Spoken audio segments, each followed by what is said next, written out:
uh, career la jala to ngak lenya na gongo ko raje jala twan janerian mi jiyak toro lot rongo ko depal magor community o bon nyam rongo ko depal pan duno ci kono bak pal kelo wup bram ja gweke gwede mu gweje ci go tal go banang tan be wo me le ja ma mbaro ro gojo manam bu konde al ko pal konde al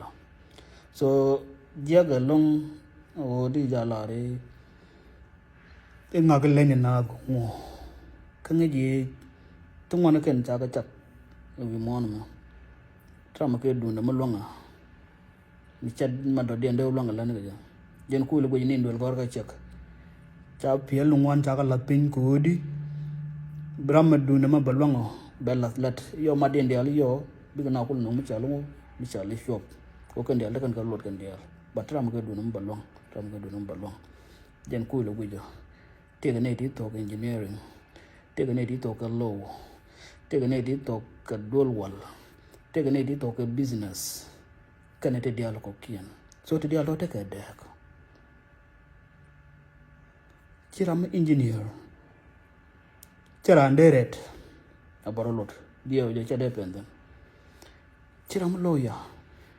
chara nderet abarolot dio chade penden chiram businessman chara nderet abarolot dio chade penden ut dia do ngai kon ga te ka de jen ko ga lo kun pin kel kan dia bram ban ka dun pera no ba chiram de to cha duel cha de design cha do cha de ret chung abrolot lo ya bono ba cha duel cha de design cha do cha de ret chung abrolot a wona ka department ko kien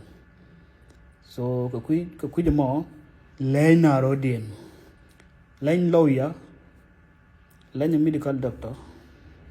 ka ngai ngun ta an kwa ngot kwa ka re ngi ta ngor ngot ka ja lanya len engineer lanya medical doctor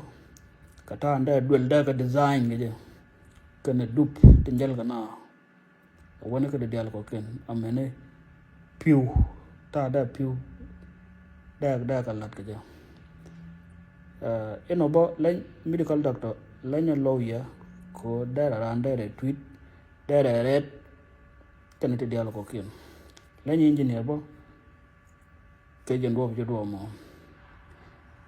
kan dub dialo to ta ka lel gol ko te ka mun wakana nat so len rammo ke du na mente ja so mi chi ram lawyer mi cha bani je jo kon ngoda me cha la cha be lel na na mo wa lel na na bi na mate na na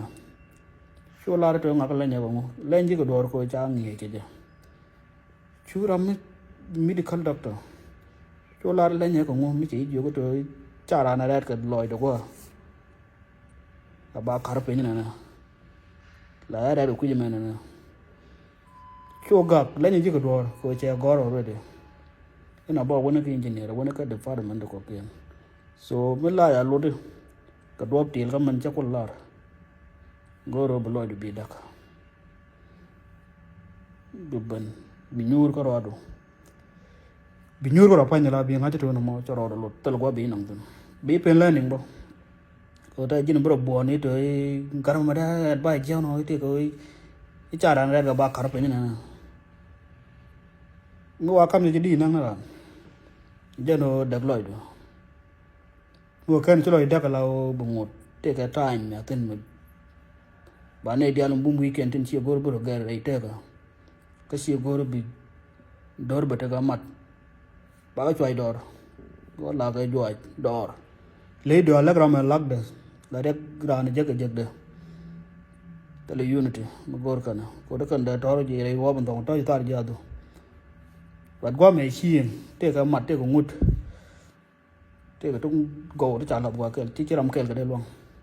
mi siang ga ro de tar ja do dong chi karab do de long la na ko ro chi ro de re ko ro chi dul de long ta ko ro na kan te dia la ko kien mi jin businessman bono ba chi nyu de ko ro ka chi ga de ko ro So jen ko la te ko ba na te ke unity mo. Mi jini ye lori chwa idor brother ki sister. Ana bi atamal.